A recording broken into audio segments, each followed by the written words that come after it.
골로새서 1장 24절부터 29절까지의 말씀입니다.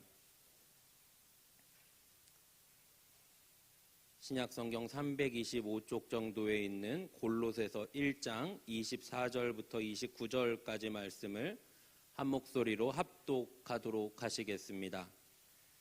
나는 이제 너희를 위하여 받는 괴로움을 기뻐하고 그리스도의 남은 고난을 그의 몸된 교회를 위하여 내 육체에 채우노라. 내가 교회의 일꾼 된 것은 하나님이 너희를 위하여 내게 주신 직분을 따라 하나님의 말씀을 이루려 함이니라. 이 비밀은 만세와 만대로부터 감추어졌던 것인데 이제는 그의 성도들에게 나타났고 하나님이 그들로 하여금 이 비밀의 영광이 이방인 가운데 얼마나 풍성한지를 알게 하려 하심이라. 이 비밀은 너희 안에 계신 그리스도시니 곧 영광의 소망이니라.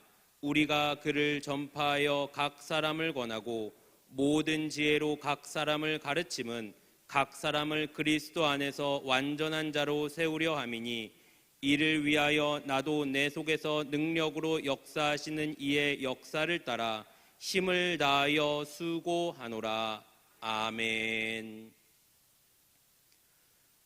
특별 새벽 기도회 기간인데 어떻게 생각보다들 많이 와 주셨습니다. 힘을 다하여 수고하며 기도하는데 하나님이 응답을 주시리라 믿습니다.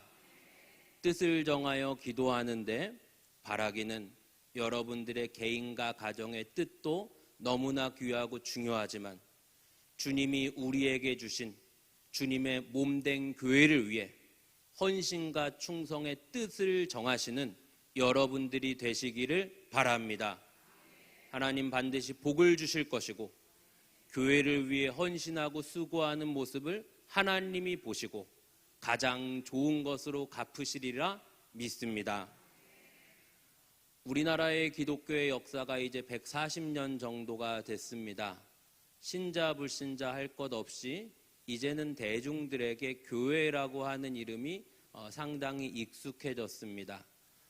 본인이 교회에 출석하지 않더라도 어린 시절에 교회에 출석해 본 사람들이 많이 있고 교회의 분위기나 문화가 익숙하고 내가 교회를 가지 않지만 친인척이나 이웃들 중에 교회를 출석하는 사람들이 많기 때문에 이제는 어느새 우리에게 교회라는 이름이, 교회라는 단어가 대단히 친숙해졌습니다.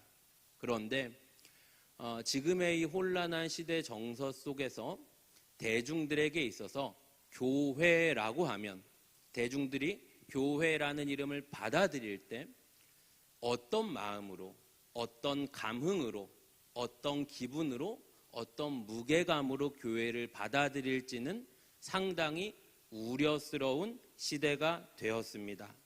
성경을 살펴보면 베드로가 신앙을 고백합니다.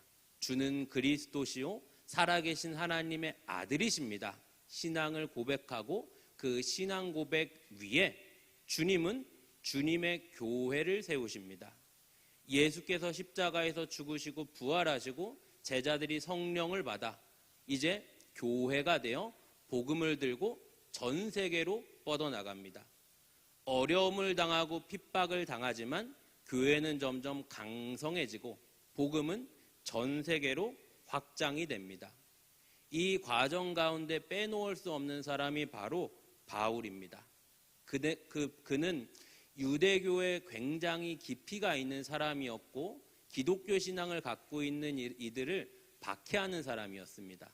그러나 그가 예수님을 만나고 정말로 신학자 중에 신학자요, 전도자 중에 전도자요, 목회자 중에 목회자가 돼서 이 복음 전하는 사명을 들고 전 세계를 다닙니다. 전 세계까지는 아니지만 정말 여러 곳을 다닙니다.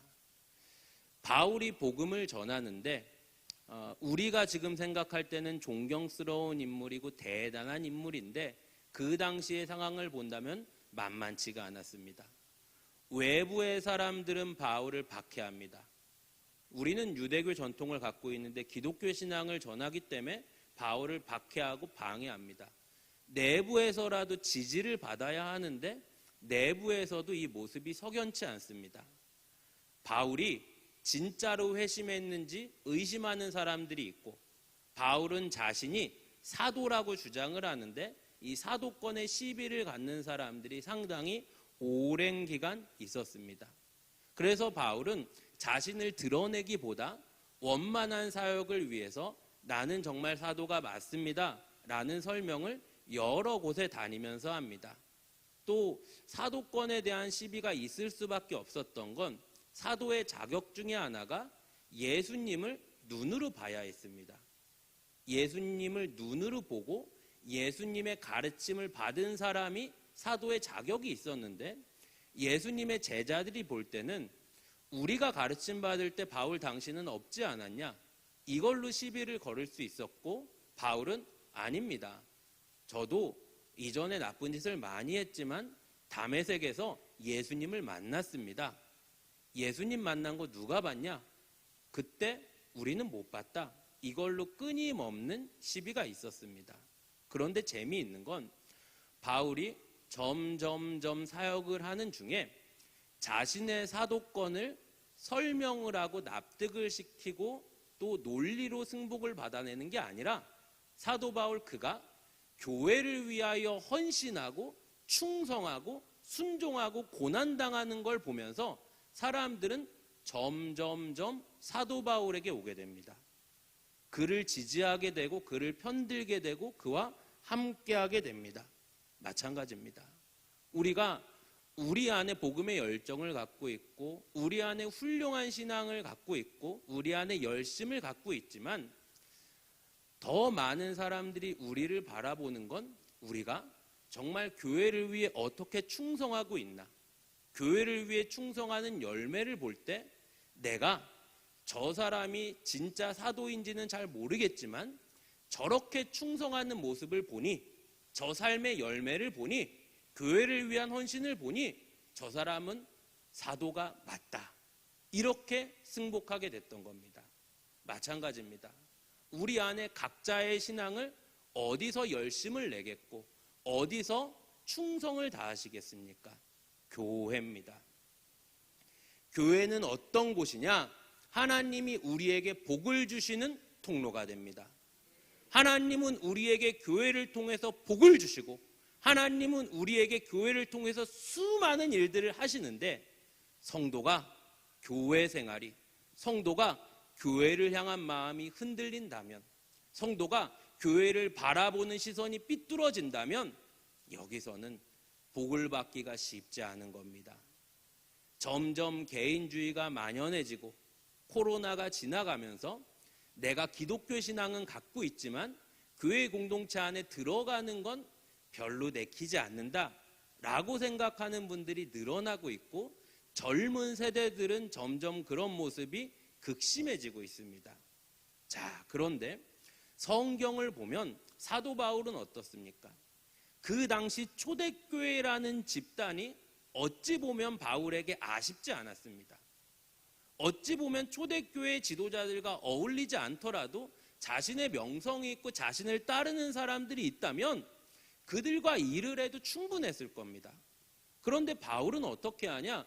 굳이 그 공동체 안으로 들어가서 바울을 조롱하고 바울을 여러 가지 모습으로 해코지하고 책 잡는 이들과 함께하면서 교회 공동체를 지켜냅니다.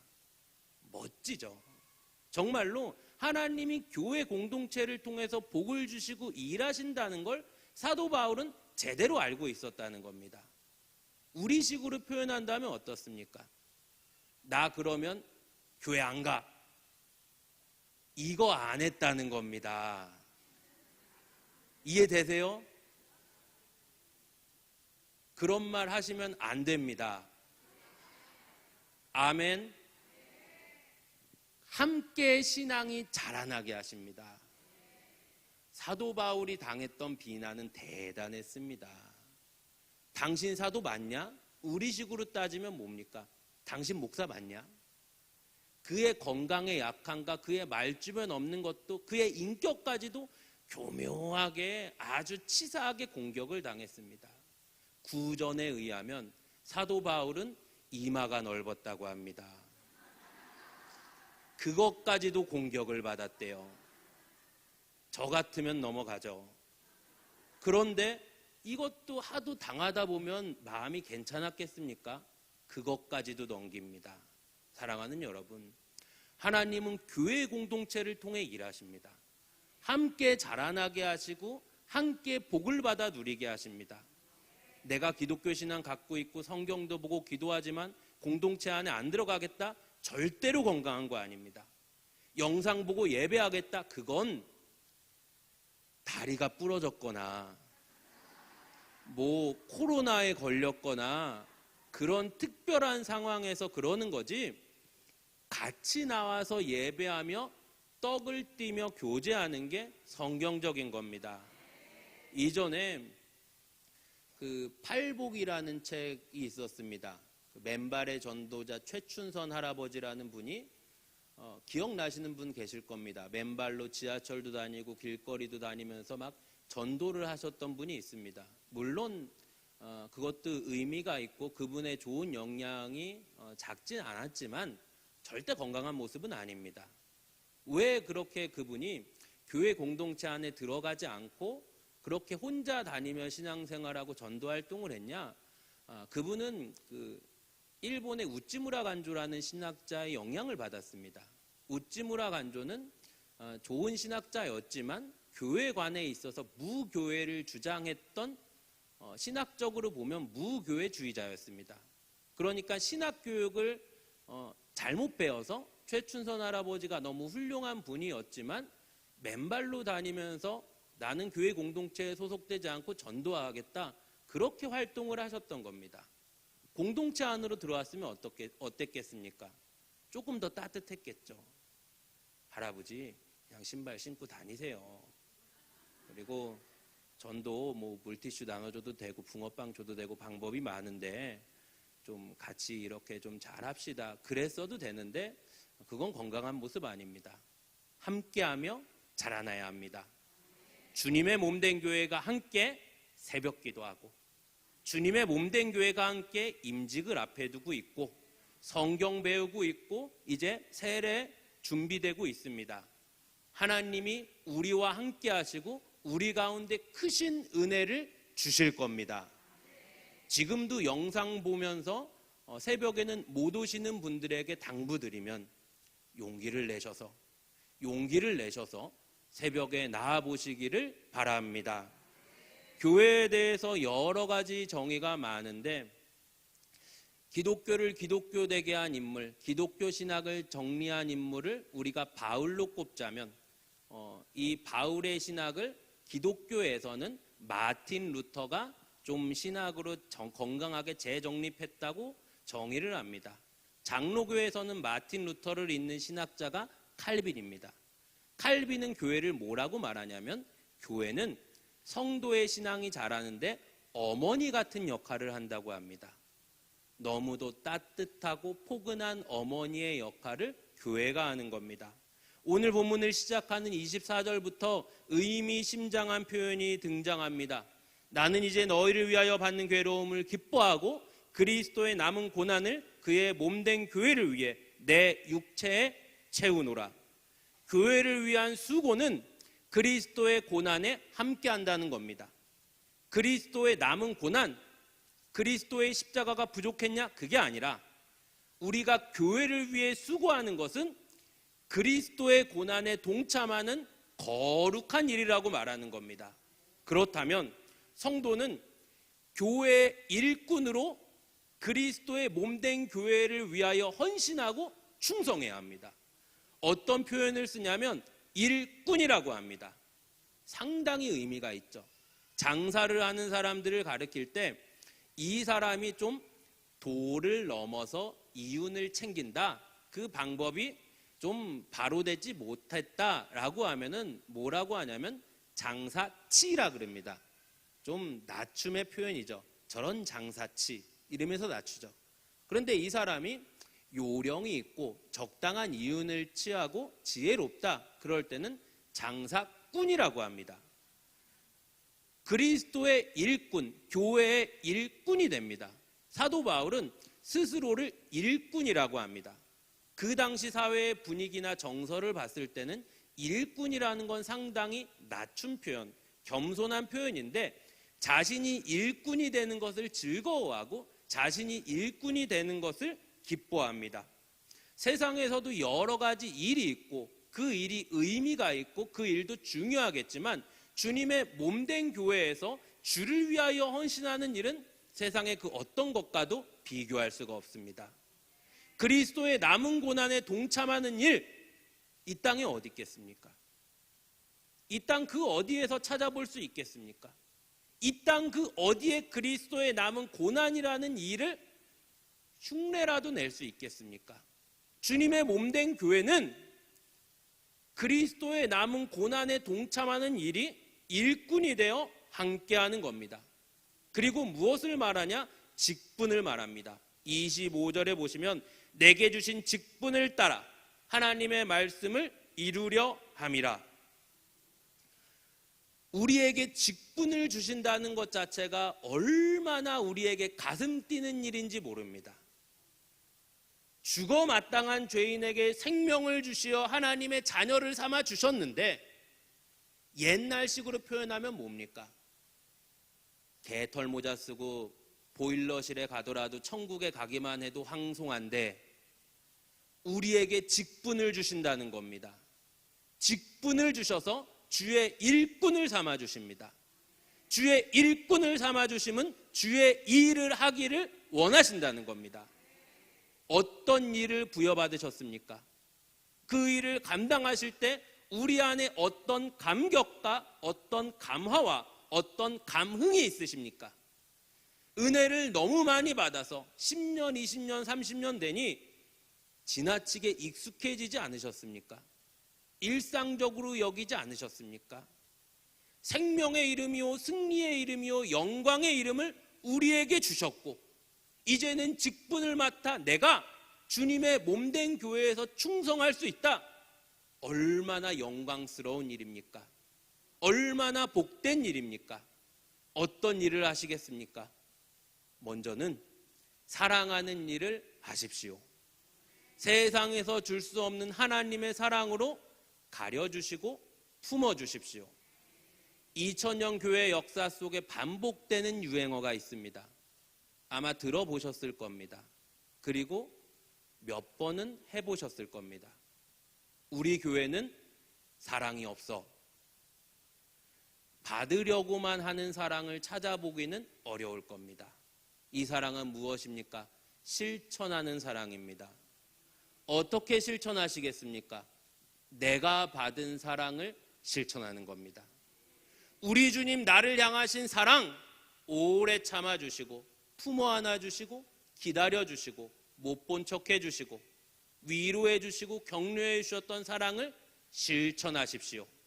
주님의 몸된 교회에 사랑의 일꾼이 되십시오. 그리고 내가 나가서 사랑을 실천하겠다 다짐하십시오. 교회 안에 여러 일꾼이 많은데 좀 아쉬운 걸 한 가지 뽑자면 뭐랄까요? 이런 겁니다. 축구를 한다고 치면 어떻냐면, 축구를 한다고 치면 선수들이 나가서 뛰고 뒤에서 감독과 코치는 팔짱을 끼고 있습니다. 그런데 대부분은 나가서 뛰어야 됩니다. 짐작되시죠? 무슨 말 할지? 자꾸 코치가 되려고 하십니다. 자꾸 감독이 되려고 하세요. 그러실 수 있죠. 그런데 사도 바울은 일평생에 나가서 뛰었습니다. 얼마나 훌륭합니까? 일평생에 나가서 뛰었어요. 우리 담임 목사님은 어떠십니까? 49년 목회를 하셨는데 아직도 열심으로 뛰십니다. 그런데 우리가 자꾸 나는 이제 감독이야, 나는 이제 코치야 하시는 건 조금 그렇지 않습니까? 독수리 슛을 쏘더라도 나가서 공을 뻥뻥 차십시오. 넘어지고 힘들더라도 나가서 뛰어보십시오. 그렇게 사랑을 실천하시고 그렇게 맡겨진 역할, 맡겨진 직분을 감당해 보십시오. 하나님 반드시 복을 주시고 정말로 이 일이 그리스도의 남은 고난에 동참하는 일이다. 영광된 주님의 몸된 교회를 위한 일이다. 그런 은혜 우리에게 주실 줄을 믿습니다. 또 이 교회를 어떻게 설명하냐면 비밀의 영광을 소유한 교회라고 말합니다. 이 비밀의 영광은 그리스도 예수라 말합니다. 27절을 보면 이렇게 나와 있습니다. 하나님이 그들로 하여금 이 비밀의 영광이 이방인 가운데 얼마나 풍성하신지를 알게 하려 하심이니 이 비밀은 너희 안에 계신 그리스도시니 곧 영광의 소망이니라. 말이 어렵죠. 교회는 영광의 소망을 품고 있다는 겁니다. 교회는 영광의 소망을 갖고 있다는 겁니다. 영광의 소망은 무엇입니까? 복음입니다. 교회는 복음이 있기에 이 복음을 전하고, 교회는 복음이 있기에 이 복음으로 승리하고, 교회는 복음이 있기에 이 복음으로 위로와 능력과 기쁨을 받아 누리는 겁니다. 사랑하는 성도 여러분, 여러분들에게 있어서 복음은 무엇입니까? 여러분들 각자에게 있어서 복음이 무엇입니까? 정말로 예수가 복음이 되십니까? 정말로 예수가 복음이 되십니까? 세상이 복음 아닙니까? 사람이 복음 아닙니까? 돈이 복음 아닙니까? 환경이 복음 아닙니까? 예수를 믿는 사람들에게, 예수쟁이에게 예수가 복음이 되지 못하는데 세상에 나가서 복음의 능력을 어떻게 나타내겠습니까?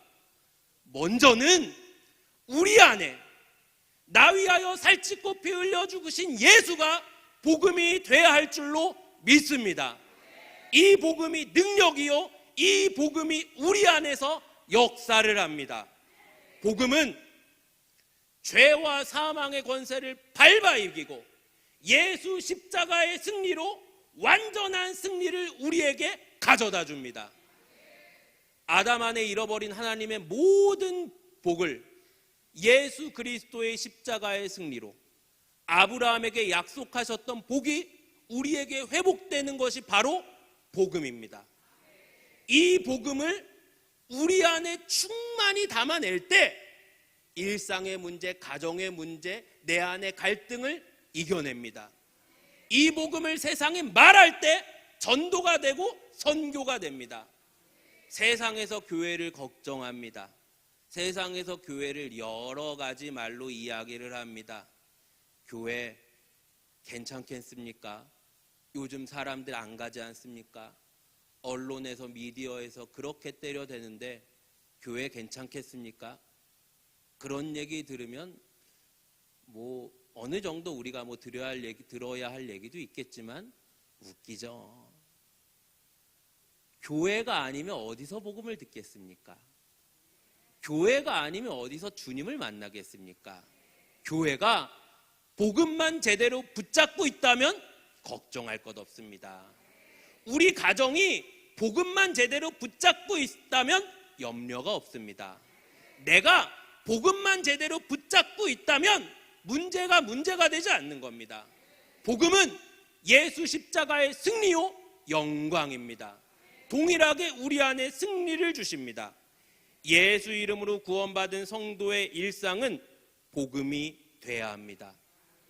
이 복음을 붙들고 살아간다면 성도의 일상에서 복음이 드러납니다. 성도가 어디를 가든지 이 사람이 복음이 되는 겁니다.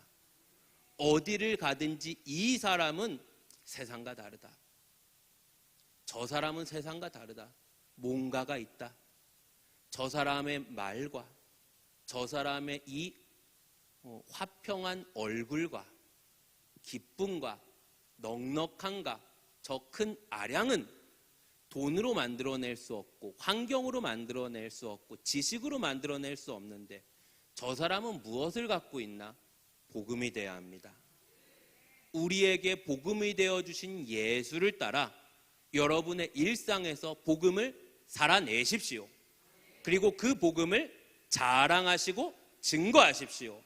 이제 내일부터 전도대회가 시작됩니다. 무엇을 전하시겠습니까? 무엇을 자랑하시겠습니까? 무엇을 드러내시겠습니까?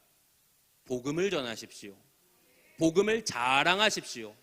우리의 말과 우리의 나눔이 복음이 되게 하십시오. 그럴 때 복음의 능력이, 복음의 위로가, 복음의 역사가 가득하리라 믿습니다. 성도의 가정에 문제가 있습니까?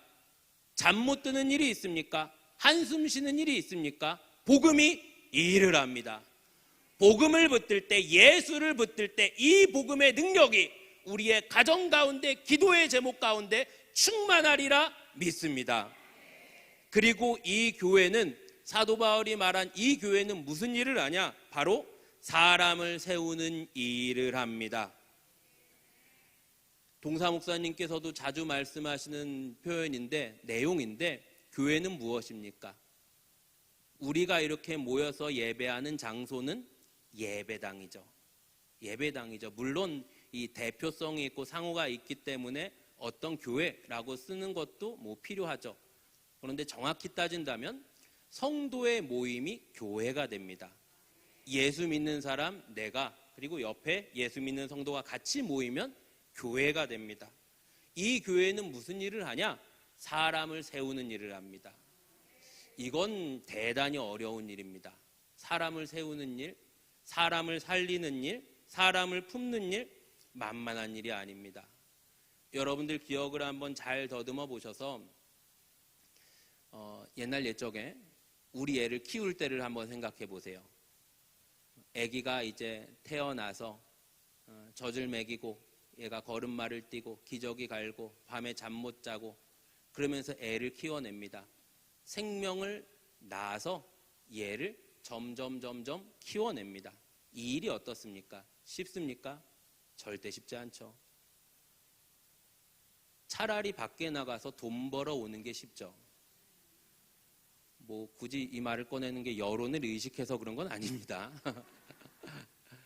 전쟁을 한다고 칩시다. 전쟁은 뭡니까? 생명을 죽이는 일입니다.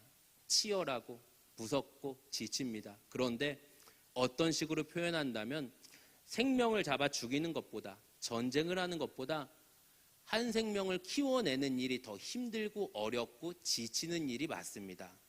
그렇기 때문에 어머니의 사랑이 대단하고 그 어머니의 사랑은 감히 세상에서도 한 목소리로 우러러보는 겁니다. 교회는 그런 곳이 돼야 합니다. 품어주는 곳이 돼야 합니다. 저는 중고등학생 시절을 거의 교회에서 자라다시피 했습니다. 물론 뭐 사무엘처럼 교회에서 정말 거룩하게 자라고 뭐 성직을 돕고 기도하고 뭐 그렇다기보다 그냥 뭐 친구들이랑 라면 끓여 먹고 뭐 말뚝박기 하고 기도도 조금 하긴 했습니다. 그러면서 교회에서 많이 자랐습니다. 그런데 돌아보면 교회에서 자란 그 시간이 너무나 포근했습니다. 너무 따뜻했어요. 제가 종종 말씀드리지만 제가 친구들 중에 공부를 제일 잘했습니다.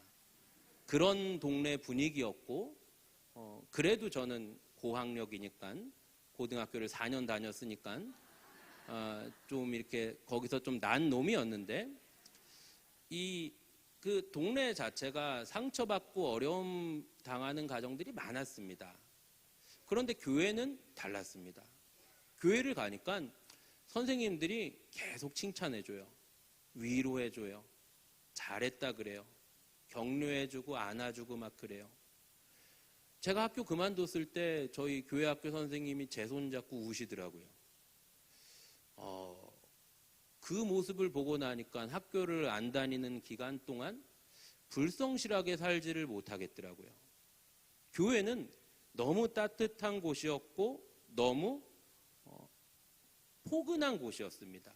내가 무얼해도 다 받아줬고 내가 무얼해도 다 칭찬해주고 격려해줬습니다. 그때는 몰랐는데 시간이 조금 지나니까 조금 알겠더라고요. 내가 철이 없는데 품어줬구나. 내가 말 같지도 않은 소리 했는데 들어줬구나. 정말로 교회는 포근한 곳이 돼야 하고 덮어주는 곳이 돼야 합니다. 그러면서 조금씩 사람이 자라납니다. 이 일을 오늘 성경에서 뭐라고 써 있냐면 28절에 보면 각 사람을 권하고 모든 지혜로 각 사람을 가르침은 각 사람을 그리스도 안에서 완전한 자로 세우려 함이니. 예수님 사랑으로 무엇을 하냐면 사람을 세워줍니다. 정말 이건 대단한 일입니다. 예수님의 사랑이 아니면 감당할 수 없는 일입니다.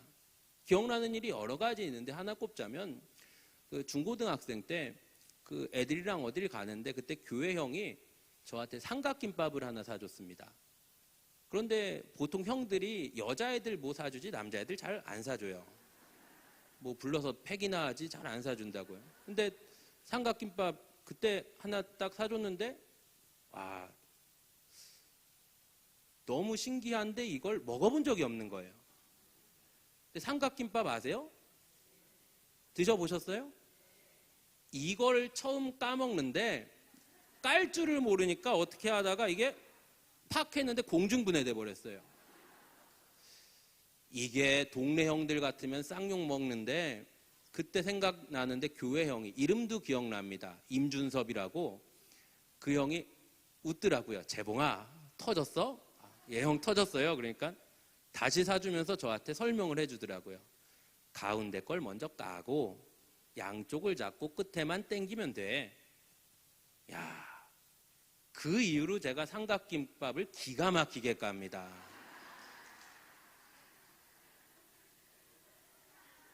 이게 잘 생각해 보세요. 이거 기억하셔야 됩니다. 여러분들이 교회 안에서 다른 성도가 삼각김밥 까는 걸 가르치려고 하면 이게 안 되실 겁니다. 그거 못 가냐? 야, 가운데 먼저 뜯고 옆에 끝에만 잡고 당기라고. 이러면 잘 깠을까요? 못 깠을 겁니다. 웃어주고 기다려주고 하나 더 사주니까 잘 까게 돼요. 이해를 못 하시는 것 같은데 교회 안에서 옆 사람 타박하지 마시라고요. 우려가 좀 듭니다. 주님이 사람을 세워주시는데 주님이 우리에게 은혜를 주시는데 어떤 은혜 주셨습니까? 주님이 우리 지적하시고 주님이 우리 따라다니면서 잔소리하시고 죄 지을 때마다 뭐라고 하시면서 우리 신앙이 이렇게 점점 자랐습니까? 아닙니다. 절대로 그렇지 않습니다.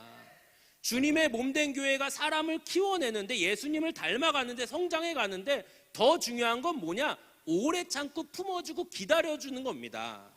그럴 때 한 사람이 예수를 닮은 사람으로 성장해내는 겁니다. 교회는 이 일을 하는 겁니다. 사랑하는 성도 여러분, 예수님의 놀라우신 사랑으로 우리를 덮어주신 것처럼 예수를 믿어도 똑같은 죄를 반복하고 예수를 믿어도 추악한 생각을 하고 더러운 말을 하고 어떨 때는 불신자보다 더 못한 언행을 하는 우리를 우리 주님이 십자가에서 가려주셨다는 겁니다. 정말로 주님의 몸된 교회를 통해 얼마나 많은 은혜를 받아 누리셨습니까? 이 은혜와 이 사랑으로 믿음이 연약한 이를 품어주십시오. 가려주십시오. 기다려주시고 격려해주시고 위로해주십시오. 주님의 몸된 교회 일꾼이 되어서 복음을 붙들고 복음으로 생명을 살리고 키워내실 수 있는 여러분들이 되시기를 바랍니다.